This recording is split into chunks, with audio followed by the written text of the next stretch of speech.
Hello everyone, Terry Kim from the US checking in with my player of the week after this week's draw against Newcastle and today's rare but much needed home win against Brentford.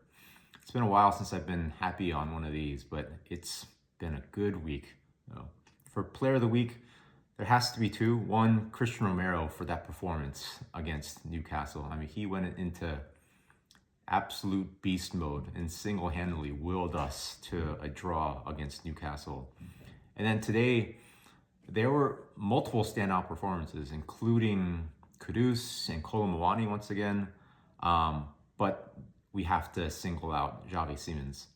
So he had a beautiful, just perfectly weighted cross for Richarlison for that first goal. And for the second one, stole the ball around the halfway point, drove all the way down the field and put away a perfect finish. I think just most importantly, he showed just a lot more decisiveness and a lot more strength today. I have to say that I almost got a little emotional seeing his face when he scored his goal, because you could see just the release and the joy in his face. You know that he's been waiting for that for a long time. This is really the Xavi Simons that we were hoping and expecting to see when we signed him, and I hope this is the start of something great for him. I also want to mention just the team's performance in general against Brentford. It almost felt like opposite day for me, where Brentford looked a lot like we've looked in many of our home games, and we looked a lot like many of our opponents have in our home games this year.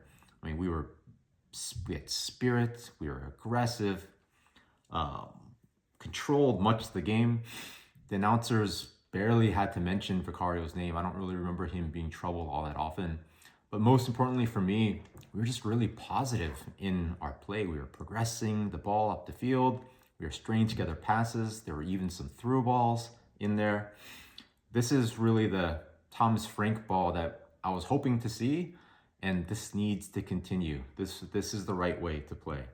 So let's keep this momentum going. Let's welcome Sonny back on Tuesday with a raucous win against Slavia Prague in the Champions League. Come on, you Spurs.